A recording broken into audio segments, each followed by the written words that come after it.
Come on, horsey.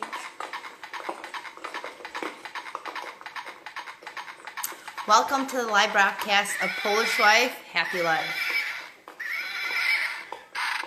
You're probably wondering why I'm riding on a horse. Well, it's a special occasion. We'll put them down here.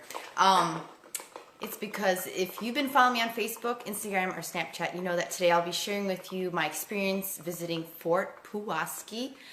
Fort Pulaski out in Tybee Island in Georgia. And I just thought my horse would come in handy today because Fort Pulaski was an incredible place. But before I go through a few things that you need to know, because Fort Pulaski was more than just a brick wall.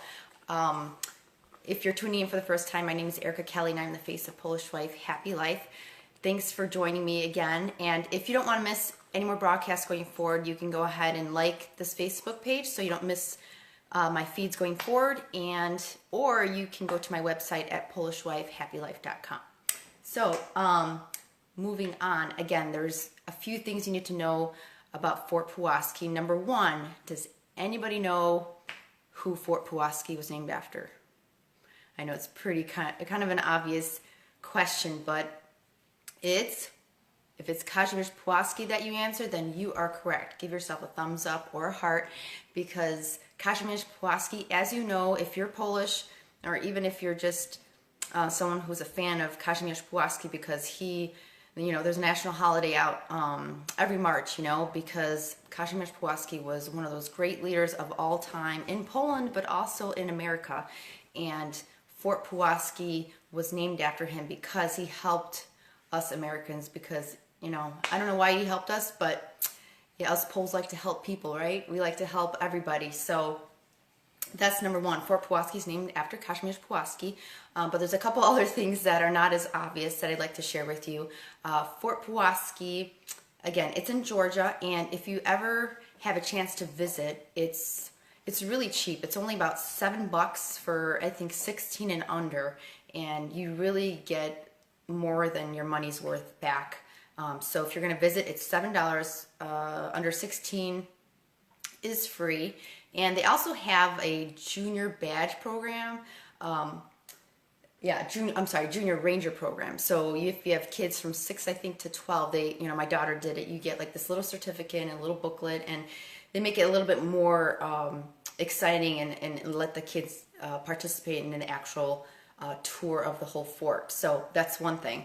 The other few things that you should know is, here's my little cannonball. I got this little cannonball as a souvenir. There are so many openings, and tomorrow, just so you know, tomorrow I'll be posting a collage of pictures and some video footage of Fort Pulaski. So if you don't get a chance to go, you'll be able to go you'll be able to visit by watching my video tomorrow. So, but anyway, this cannon, guess how much it weighs? Can you guess?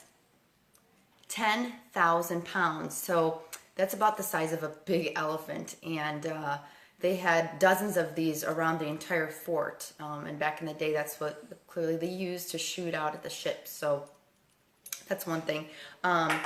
Another few things. So at the fort, a lot of the soldiers that were there, they played baseball during their downtime. They had a lot of downtime, so I thought that was pretty fascinating.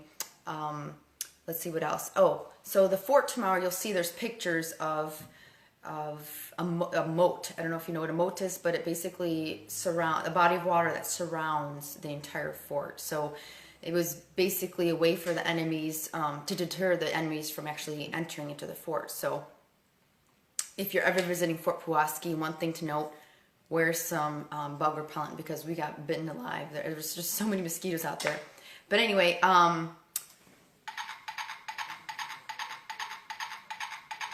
I love this horse. There he is. There's his name. Okay. And one of the last things I want to mention about Fort Pulaski that you probably didn't know is that it was used as an underground railroad.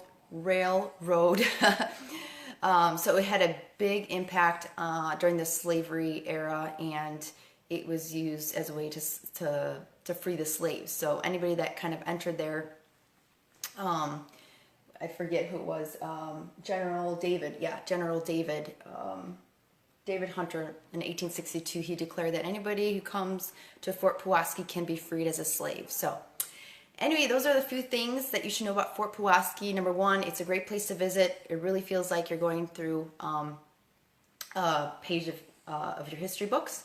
You learn a little about Kashmir Sawatzky. You know, he was a great leader. Let's see, two, you know, you get to really see a lot of the life war artifacts that were there because they have everything there. And four, it was used as an underground railroad. So I hope you learned something today. I'll be posting again the collage of pictures and footage of the actual Fort Pulaski. So I'll see you later. Do widzenia. Take me away.